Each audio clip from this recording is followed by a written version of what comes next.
Welcome back, everybody, to another episode of the Unified Light Collective podcast. We're on to episode number 3, and today's episode's very exciting. We'll be talking about the higher self, debunking, and demystifying exactly what the higher self is, and discovering how you can better tune into that intuitive voice or those intuitive nudges that come through for us. Oh, this is so important. Everybody wants to know, how can I tell the difference between intuition and ego? What is the higher self? What's the point of listening to it? How can I be more clear? So we're going to answer all those questions today for you. Yeah. So, first, just for everyone's benefit, do you want to explain what the higher self is? Yeah, absolutely. Yeah. This is a common concept in our society, our culture, our ancient wisdom. And the thing is that there are so many different labels for the same concept. What we know in the spiritual community as the higher self can also be called or labeled the higher conscious. All of the major religions speak of a guardian angel that is assigned to you at birth, that is yours and yours alone, that is tasked with the, it has to guide you and guard you your whole life. That is its main priority. So this is what the major religions kind of touch on in regards to the concept of the higher self. They call it the guardian angel. So, it basically oversees your lifetime and everything that you set out to do on this lifetime, right? Absolutely. So if we go back to the consciousness of when the major religions were writing all their texts, their sacred, scripts, the consciousness was, much lower in evolution than where we are at now. And so the best way that they could explain the concept of the higher self is by saying it is a divine being that has been sent from God to look after you and protect you your whole life. Now, we are fast forward 2,000 years into the future. We have further opened our consciousness. We have evolved consciously. We now understand as a collective a lot more around this concept of the guardian angel or the higher self, as we are labeling it here today. Yeah, so did you want to explain a little bit more about, I guess, how that definition has evolved into the modern concept that we now teach our students at our mystery school?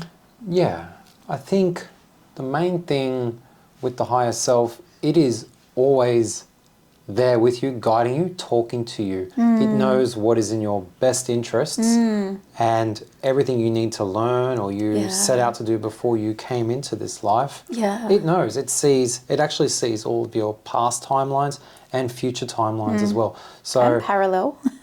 it's always got your best interest for your highest growth. Good. But not in the biblical or the ancient sense. So back in the old evolution, the old ways, they would say, call in your guardian angel before you step out onto the road so you don't get hit by a truck or whatever it is, right? But the concept of the higher self as we see it is when those catalysts do happen, and they are meant to happen for our growth and evolution, instead of calling in a guardian angel or your higher self to stop them from happening, the higher self comes in when they do happen and helps you through them so that you can gain and grow in some way. Okay. Yeah, do you see how the concept is slightly evolved from the 3D or 4D way of thinking into more of a 5D consciousness? Yeah. So higher self versus intuition, are they the same or slightly different? Well, your higher self communicates to you through your internal voice. Yes, which is your intuition, right? Internal voice, but also signs and symbols that can come at you externally. So if you're not stopping to tune in and listen or discern between the voice of the ego or the voice of the higher self, then it will send you external messages and symbols. However, how do we discern from the voice of the ego and the voice of your higher self or your intuition, your inner guidance? Yeah, I like to explain it like the ego is the loud voice. It's always talking over the top of the higher self. The higher self is a very gentle, loving, patient voice, giving you those loving guidances, and the ego is very abrupt, loud. It's usually ruled by fear, whereas the higher self, the voice is a loving voice. So when you tune in, to tune into the higher self, you actually have to silence the ego. So it's very important that you get into like a quiet place or meditation, and then that's how you can tune into it, because the ego is like this, the loud kids that want to be in the front and seen by everybody. It's all about being boastful, and I think this makes it hard for most people to tune in because they don't know the difference. Yeah. But that's the biggest distinction I can say, really. It's a beautiful, loving voice that's got your highest interests at hand, versus a voice that is trying to keep you stuck, restricted from growing, and overprotective. Yeah. So if there's a voice that is guiding you, and the result of that voice guiding you means that you are in a state of fear, or you are restricted from growing or emanating in some way, then or you're being kept inside your comfort zone, right? That's the voice of the ego. You can pretty much guarantee that's the voice of the ego, keeping you on a lower timeline or lower trajectory, a trajectory that is not in your highest good. The higher self will always encourage you into a higher timeline, a higher trajectory where you feel expanded in some way, like Ken said, emanated in some way, grow in some way, and moved forward in some way. Yeah, I think if you compare the two voices, so say you're stuck in a job, it's a well-paying job, but you're not happy, the ego will say to you, you need to stay here, this is important, this is going to pay your bills, this is going to keep you from going into debt or your mortgage from collapsing, versus the higher self, where you're supposed to, in your highest timeline, you're supposed to go out and start this new venture, which is your passion and your purpose. Yeah. However, there's going to be some sort of financial instability, perhaps, right? The higher self is telling you, yes, you can do this, you can expand, you were born to do this, versus the ego that says, no, do not do that, stay where you are, it's safe, it's good money, focus on that, don't worry about these other ideas, it's too dangerous. That's basically, it keeps you stuck from growing, basically, as a soul. Yeah. So it happens all the time when you're making some sort of growth catalyst, really. The ego will jump in and stop you, and the higher self will be a decision that expands you. Think of it like that. So most people do ignore their intuition, all those nudges that come through. Have you felt at some point in your life that you have maybe heard a voice that gave you a nudge and you maybe tucked it away or ignored it in that moment? Have you ever experienced that, Ken, to realise then it was really trying to help you? It must have been the higher self, your inner guidance trying to help you. It happens all the time, right? It happened a lot more earlier on. Right.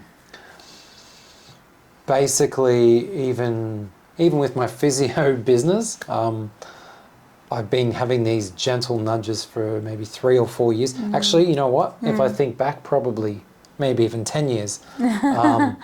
I've known that it's not my final destination, and that I have other things that are meant for me, right? However, that's a perfect example of what I was talking about before. Physio is what I'm really good at and what I'm stable and I know, and I've done it so well and it comes really easy to me. However, I was told by my higher self very clearly, maybe 3 years ago, that I need to wind that part of my life down and move into this world, which is what we're doing right now. And maybe for a year I ignored that advice, and it just kept nudging me, nudging me, but I guess I was scared, right? And I've definitely started listening to that more, and I've never been more happy and felt more clear about my purpose, going to work every day for me doesn't feel like work at all. It's just joy. And that's probably one of the greatest benefits of it. I think I've had other times where Suzy's actually done you've done a higher self channeling on me, right? Yeah. And advice will come through from my higher self and I may not like it. And there's resistance. It happens a lot of the time with your customers when you do this, right? There's a trigger. The advice is what is in your highest timeline, what is best for you as a soul. Yeah.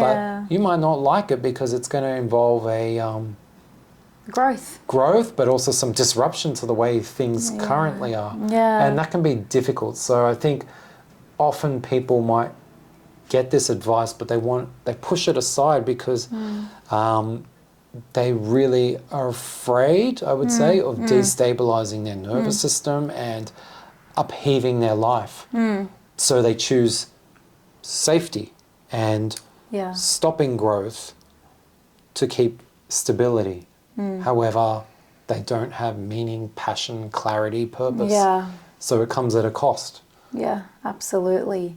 And so you'll find that the more that you choose, because will and intention have so much to do with this, the more often that you choose to follow up on those intuitive nudges or niggles or messages that come through for you, and seeing with the conscious eyes those nudges come to fruition, the stronger your intuition becomes, the more frequent that the messages come through. Intuition is a game of trust. How much do you trust in yourself? How much do you trust in the universe? So the greater that aspect, the greater your ability to surrender and release the ego, the more fruitful and the more frequent those intuitive nudges and messages will become. So we have a lifelong, quest to get closer and closer with the higher self. And the fruits or the benefits of becoming closer to your higher self and vibrating in the frequency of the higher self, because the higher self resides in a higher frequency, we could become more like the higher self. And it is an aspect of ourself existing on a higher dimension. And the more we become, closer to the higher self, the more we find ourselves with ease, traveling or experiencing life with ease on a higher trajectory, a higher timeline that sees opportunities, that sees alignment, purpose, doors opening quite easily for us, life becoming seamless, us becoming more balanced within, but seeing that balance reflected in our external environment. And ideally, that's where we're all meant to get to. And the more we do tune in to the higher self and ask for guidance and assistance and follow that guidance, the less that we need catalysts, major life catalysts, to upheaval us and send us on a trajectory of internal growth and healing and seeking.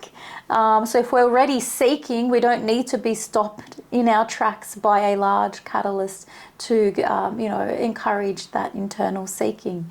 So it can be a very fruitful relationship. I find that the more work you do on yourself, the more you raise your frequency and vibration, the easier it is to hear that voice. And instead of having to always go into a meditative state and silence out the world to hear it, it comes through in your day-to-day life. And what happens is, so I will often find with myself that the higher self is talking through me as maybe while I'm walking or something like that, and I get all these ideas, and you hear all my ideas all the time, right? Yeah. And they're your intuitive downloads. You're downloading information from your higher self. Yeah, and so what happens is I might do a session with you, and you might do a higher self channeling, and I've already got most of the ideas, but we go in and you do it. Ask for detail. And then we go further, and it's usually very much aligned. And as time has gone on, and I've done more work on myself to tune in to my higher self and do the healing, and that relationship, release the ego, surrender. As my relationship with my higher self has gotten stronger and merged more and more together, it just infuses throughout your life. And then that's what you were saying. So it becomes easier, and the path ahead is so much clearer. And even when people do QHHT hypnosis sessions, and when we've done them ourselves, right, the higher self gets called in towards the end of the session, and you come prepared with all these questions, right? And what happens is, I can speak definitely from my experience, and a lot of people I've spoken to, when the higher self speaks, it speaks with such authority and wisdom. And deep down, when that information comes out, you know that you already knew that. So you know that the information is there. It's just, I guess, releasing the conscious and release the ego. Consciousness and ego is what gets in the way of that. Shifting it out of the way, right? Yeah. And that's just how everything opens up for you, and it becomes so much easier. And I think, well, I was going to ask you actually, the benefits of listening to the higher self versus not listening to the higher self. Now, you see this all the time with your clients, because most of what you do is higher self channelings. And so you see people that come in, you give them answers to their questions from the higher self. Some people listen, some people have resistance. And can you please, maybe for the benefit of everyone, let them know what are the benefits of listening to that highest timeline, despite the disruption temporarily it may bring.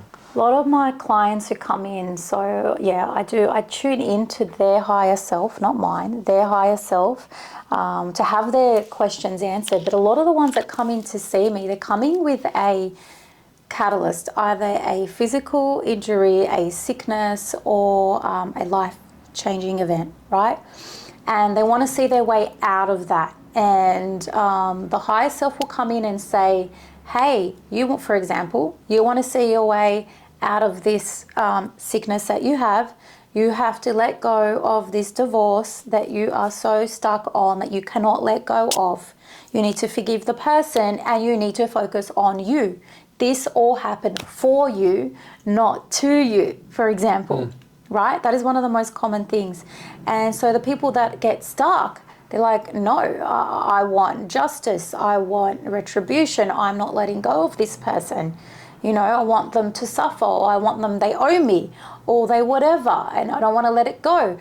But then their higher self, that loving voice that comes in, is offering them a way out. And typically the way out is time to love yourself, time to grow, time to focus on you, because this aspect of your old life was holding you back, and now you need to turn inwards. And I can't tell you how many times that has triggered people. It triggers people who are used to giving outwards and having people reflect back, you know, post their giving, that they are worthy or that they are loved through their giving. So it's very people-pleasing behavior. And so when you tell a people-pleaser, this is happening because you're not looking after yourself, that you need to now grow yourself internally and fill your own cup, so you don't need to continually give to others so that they can reflect back the love, you know, that you already have within you. It is offensive. It offends them. No. It offends them or the ego? It offends the ego. It offends the ego. Good because point, it gets Kenny. challenged, right? The ego gets challenged. The ego does not want to stop its old ways, its old safety mechanisms. Shrinking them. It wants to shrink Stuck. them. It wants to keep them stuck in the, no, if only this person could still love me. If only this person could still respond to my kindness. If only this person could fix my ego by, telling me that they love me again, or telling me that I'm worthy again, or paying for what they did to me, you know? And we can't control other people. We can only focus and control ourselves. We have full sovereignty, and people can choose to respond to our sovereignty in whatever way that they want to choose, but we can't control that. We can only control what is going on within. And so, yes, Ken, when you tell them, sorry, ego, your ego needs to be put aside and you need to actually pour the love inwards, it is so hard for them to do because they're stuck in this habit, this cycle that kept them safe. They're not ready to look at the inner child. What happened to my inner child? How can I heal that? What happened when I was a child? How can I shift that belief system and, create conscious eyes now and reparent myself or step into adult consciousness in this aspect? And so it takes a lot of shadow work. It takes a lot of internal searching. And so the ego will fight that. The ego does not want to die an ego death, My 14-year-old yesterday asked me in the kitchen, Mum, what's an ego death? And, as 14-year-olds do, ask that question, not. So I was explaining that to her and she said, okay, so the more I release my ego, Mum, does that mean the more I'll hear my higher self and be on my highest timeline? I said, of course. And the ego in her regard was telling her she's not capable of getting good marks at school, that she's not capable of being happy and well balanced between school, work and social life. It was telling her all these crazy things and she was becoming aware of that. And she was like, well, what happens when I kill the ego, Mum, when I have an ego death? Well, what happens when we all have an ego death is that we surrender and we allow more light in, we allow more love in, so that we allow ourselves internally to emanate externally, and you suddenly see everything in your external reality rebalancing to reflect your internal state, your new internal state. Because I promise you, if you change your internal state, the external reality around you will shift to match your internal frequency. That in itself is so powerful. So we don't need to control or worry about anybody outside of ourselves. We only need to focus on ourselves and how we can be our best selves, and that will then in turn spill onto those around us, and they will then start responding differently to us, and the universe will start sending us things that are more aligned to our new frequency. It can be scary. Absolutely. It's not easy to make these shifts and changes, but I think by understanding what happens when you don't make the shift and you stay stuck, basically you're destined to just keep repeating the same patterns. So more situations like this will keep coming along, because the higher self is always guiding you towards your highest trajectory. Yeah. If you turn away from the advice given or the intuition or the nudges, it's not game over and, oh, well, too bad on that timeline. That timeline's finished. It's collapsed. It's gone. No, it's not like that at all. A new one will emerge, one that you can deal with. You always have free will. Yeah. You always have the choice to make a new choice that realigns you onto the highest timeline, whatever that may be for you in the now moment. So it's not gone, right? It's not game over. You're going to get more opportunities. But the thing is, if you stop listening to it, time and time again, it'll never give up. That injury or that chronic illness will continue, correct? Yeah, it's not going to give up. So you have to learn this catalyst. That's what you're here for. It's meant to be dissolved. So the opportunity will keep coming up. Now, you don't deal with it, okay, well, things will stay the same. And until you get to that point where you've had enough of things being the same and enough of these repeating patterns, that's probably the biggest ingredient you need. You need to be done with this way. I want a different way. There must be another way. There must be something more for me. I'm not destined to be stuck in this loop. I think that's the big thing that creates the shift. So you have endless opportunities. The higher self will not give up on you, even if you choose not to take the advice. It's just going to come in a different form and you're going to repeat the same cycles. So what hope can you give to people so that they have the courage to listen to the higher self advice and go through these disruptive periods of transformation, what do they see on the other side, those that have actually successfully navigated through this? Well, they see a greater balance in their external environment. If they choose the internal, journey, and they focus on whatever it is that's coming up for them in that moment, and do the work to shift and heal, they suddenly realize their internal frequency has shifted, their vibration has raised, they're more in tune with their inner guidance, their higher self, and then all of a sudden the external reality, the external world is responding differently to them. New people may be coming in that are matching their frequency. Opportunities are opening up for them. Things that they've been wanting for a while are suddenly attainable for them. So people don't understand how powerful that inwards journey is in terms of changing your life and your circumstances. It's all you need to focus on. And when you focus on that, everything else takes care of itself. It's the law of balance within the universe. The universe must always be in balance. If there's any aspect of your life that is out of balance, you betcha your higher self through your life contract will show you where those areas are, and it will show up as catalyst, it will show up as tension, it will show up as whatever it is that puts you out of balance internally and externally, and then it provides you with the opportunity to rectify that imbalance by going inwards. And growing, right? So growing, I think, to me, it means you get greater wisdom, you bring wisdom from your previous cycles, you then apply it to whatever you're doing new, and it becomes so much easier to navigate forward. And like Suzy said, meeting newer people, upgraded versions, opportunities that come along. It's all about expansion. So going on the other side of listening to the higher self-advice, listening to the intuition, you grow and expand, you change. People look at you and they go, wow, you're looking really good, or something's really different about you. And people just love being in your field, and they magnetically get drawn to you. And opportunities get drawn to you as well. Yeah. It's powerful work. And the pain and suffering of those previous repeating cycles, that just disappears, and it makes way for new opportunities and growth. Absolutely. Which I think, that's the joy of life, right?